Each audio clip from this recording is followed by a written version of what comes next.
At rank 4 on this list, we have Oath of Conquest. The Oath of Conquest Paladin is designed around domination and instilling fear in enemies. The spell list backs this up, giving access to pretty solid control spells like Fear, Dominate Beast, and Dominate Person. Though the biggest addition is Spiritual Weapon, an undoubtedly great cleric spell that gives the Oath of Conquest a powerful damage increase option for a bonus action. The channel divinities are called Conquering Presence and Guided Strike. Conquering Presence uses an action and causes all creatures of the Paladin's choice within 30 feet to make a Wisdom saving throw or be frightened of the Paladin for 1 minute, with repeating saving throws at the end of each turn. This is similar to the other turn undead style channel divinities on this list, but not quite as powerful, as the enemies don't flee or cower and can redo the saving throw on their turns, though you can still damage the creature without losing the effect, so there is some trade-off. Also, unlike previous entries, this works on any creature, a completely universal, useful control ability. The lack of power is easily made up for by being universal, so it is no longer situational. Guiding Strike allows the Paladin to add +10 attack to a roll after they roll, though before they know if they'll hit or not. This is a pretty useful ability, almost guaranteeing a hit whenever you want while using no action economy. This combos exceptionally well with Divine Smite when attempting to get a big hit in, even more so with Great Weapon Master, an all-around solid combat option. The 7th level ability is another aura called Aura of Conquest. Any creature that is frightened of the Paladin within 10 feet of them has their speed reduced to 0 and takes psychic damage equal to half the Paladin's level if it starts its turn in the aura, with the radius increasing to 30 feet at level 18. This is a pretty funny and very abusable ability. The Conquest Paladin already has a few ways to instill fear. This lets you instill fear, move within 10 feet of a melee enemy, and just plain root them in place. You can combo this with a polearm style weapon with reach and just beat a melee enemy from out of their reach, while your aura also drains them until they make their save against being frightened. It's not explicitly overpowered, and any enemy with a reach or range option isn't helpless, but there are plenty of enemies with no ranged options, and this can really trivialize a fight in a very silly way. Next up is the 15th level ability, Scornful Rebuke. Whenever a creature hits the Paladin with an attack, that creature takes psychic damage equal to the Paladin's Charisma modifier. This is an interesting ability. It's kind of like a permanent level 1 Armor of Agathis, which is nothing to scoff at. Free damage with no actions necessary to use is pretty solid, but at level 15, a potential 5 damage punishment for being hit isn't typically going to move the needle against the kinds of enemies you're encountering. Finally, the 20th level capstone ability is Invincible Conqueror. It takes an action, lasts for 1 minute, and gives the Paladins resistance to all damage, allows them to make an additional attack whenever they take the attack action, and gives the Paladin critical hits on attacks with a roll 19 on a d20. Resistance to all damage is ridiculous. It basically says the Paladin's hit points are doubled, which creates a pretty effective combo with otherwise underwhelming Scornful Rebuke. The extra attack is extremely beneficial on a Paladin. Paladin damage is largely focused on putting out a lot of damage into the 2 attacks they normally have. Adding a 3rd attack with which you can toss down another smite means Conquest Paladins have some of the most absurd potential damage out of any martial class. The extra critical hit range doesn't hurt that either. Conquest Paladins are a combination of powerful damage dealers and modest area control characters with their fear effects. Damage and control are the name of the game in D&D combat, and Conquest Paladins can be very effective at both. Ranking at 3rd on this list, we have Oath of Redemption. The Oath of Redemption Paladin seeks to work towards peace and against violence. Their added spell list enforces that with non-lethal or defensive options like Sanctuary, Sleep, Stone Skin, and the like. Of more note is the incredibly powerful new options of Hold Person, Hold Monster, Counterspell, Hypnotic Pattern, Ultilix Resilient Sphere, and Wall of Force. All 6 are star spells for any spellcaster. We went over the pros and cons of Counterspell earlier in the Oath Watcher, but the rest of these added spells are excellent. These spells alone make creating a more charisma and spellcasting focused version of a Paladin viable. Hypnotic Pattern and Wall of Force particularly are some of the absolute best control spells in 5th edition. This spell list alone could put Oath of Redemption above some of the previously mentioned oaths, as it has arguably the best list of added spells. Still, let's move on to the channel divinities. The first is called Emissary of Peace, which, as a bonus action, grants the Paladin +5 to persuasion checks for 10 minutes. Nothing game-breaking, but it does make the Redemption Paladin a very effective party face in social situations. The other channel divinity is Rebuke the Violent. As a reaction, when the Paladin sees an attacker within 30 feet deal damage with an attack to a creature other than them, the Paladin can force the attacker to make a Wisdom saving throw. The attacker receives the damage they just dealt as a radiant damage on a failure, or half damage on a success.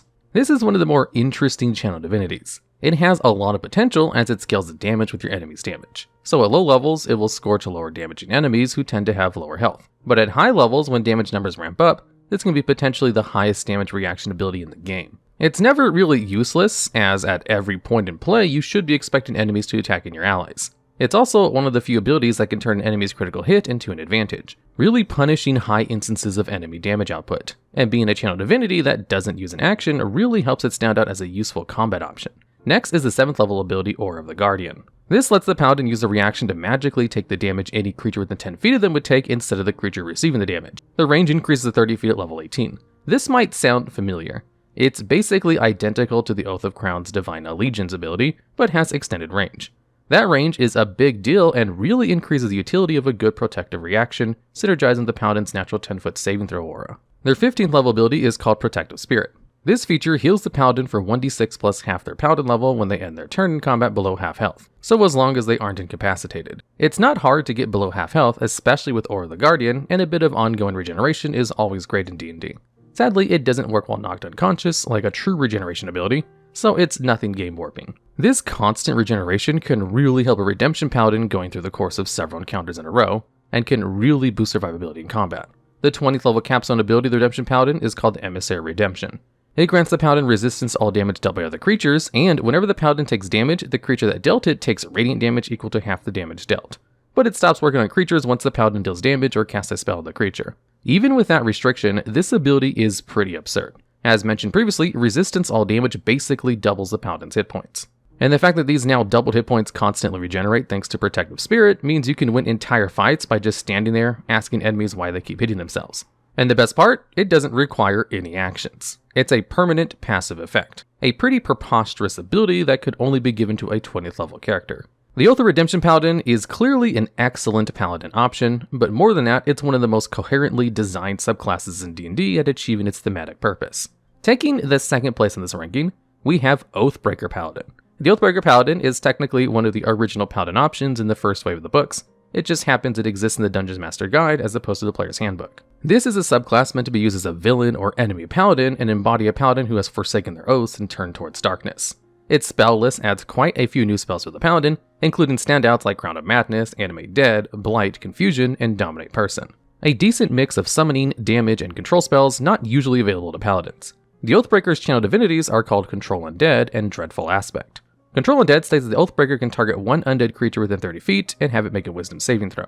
On failure, the undead obeys the Oathbreaker's commands for the next 24 hours. An undead whose challenge rating is equal to or higher than the Oathbreaker's level is immune. This is potentially the highest value channel divinity in the game. It gives you control of a monster that might only be 1 CR level lower than you on a failed save for an extreme duration. Considering channel divinity restores on a short rest, very little stops you from reusing it on a powerful undead to reset the effect before the duration is up while commanding the undead to fail the save. A 5th level paladin getting control of a CR4 Banshee, or even a CR3 White, can completely warp any future encounters the players get into. An absolutely absurd ability, although it does require running into respectively powerful undead. Dreadful Aspect allows Oathbreaker to, as an action, make each creature of the Oathbreaker's choice within 30 feet make a wisdom saving throw or be frightened for 1 minute. Afflicted creatures can attempt another save when they end their turn more than 30 feet away. Another multi-target control ability in a similar vein to Turn Undead style channel divinities and basically identical to the Conqueror Paladin's Conquering Presence. A solid ability through and through. At level 7 is when things get very juicy, as the Oathbreaker gains the Aura of Hate feature.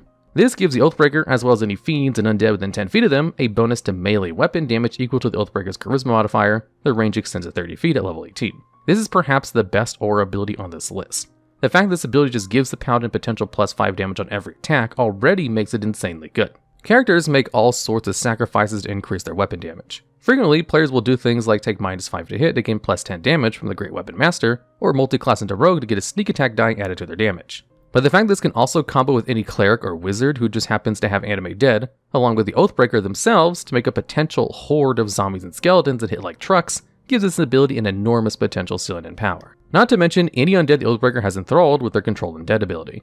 An absolutely great ability just for the potential plus 5 damage, and a downright broken ability with just a little bit of effort put into it. No wonder this is meant for an NPC villain more than the players.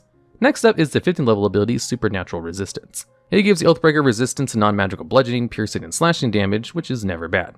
Though, as mentioned earlier, as this is a high-level ability, a lot of enemies are going to be doing magical damage on their basic attacks. Still, there might be plenty of lower CR monsters you encounter as minions or lesser encounters with this ability to make the Oathbreaker nearly unkillable. Finally, the 20th level capstone of the Oathbreaker is called Dreadlord.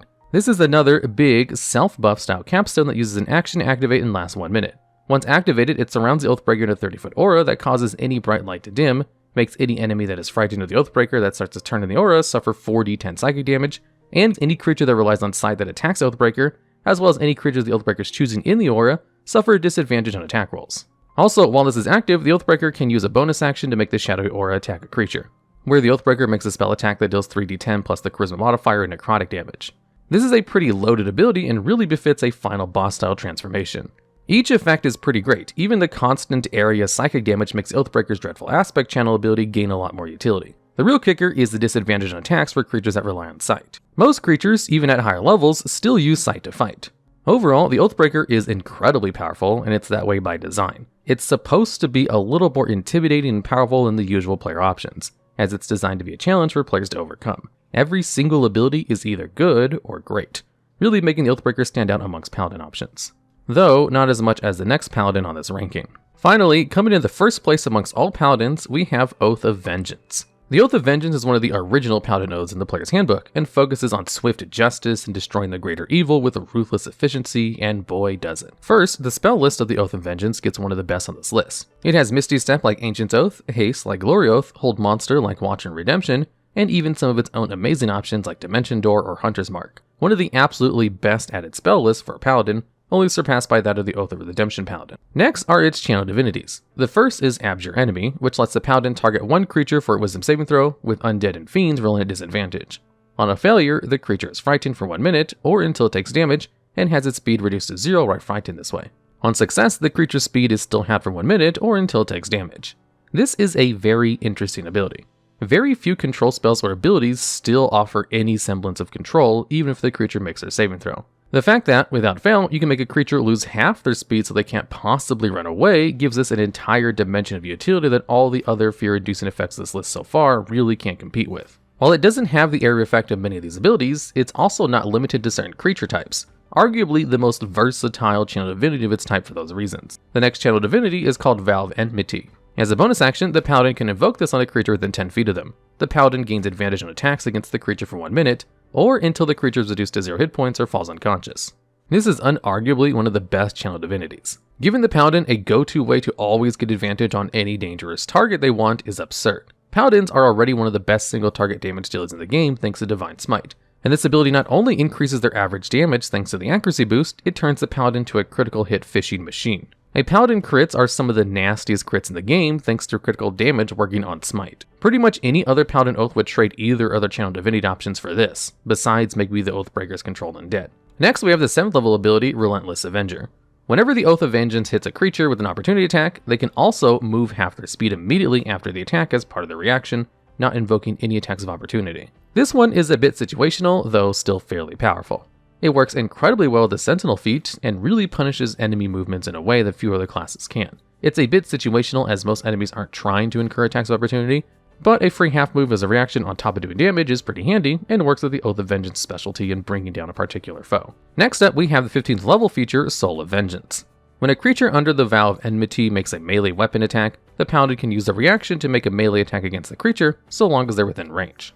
As if Oath of Enmity wasn't already enough, this ability basically just gives the Vengeance Paladin an extra attack every turn, or forces the enemy to resort to non-attack combat options. Getting another attack to smite with on a Paladin on a consistent basis really skyrockets their potential damage. And of course, it's being done with advantage since the enemy is under Vow of Enmity. Absolutely outstanding, and really pushes the Oath of Vengeance Paladin's role as a master of taking down a specific target. Finally, we have a level 20 capstone ability, Avenging Angel. After using an action, the Paladin sprouts wings from the back that grants him 60 feet of flying speed, and emits a 30-foot aura of menace that makes any creature that starts its turn in the aura make a wisdom saving throw or be frightened for 1 minute or until it takes damage. While frightened this way, attack rolls against the creature have advantage.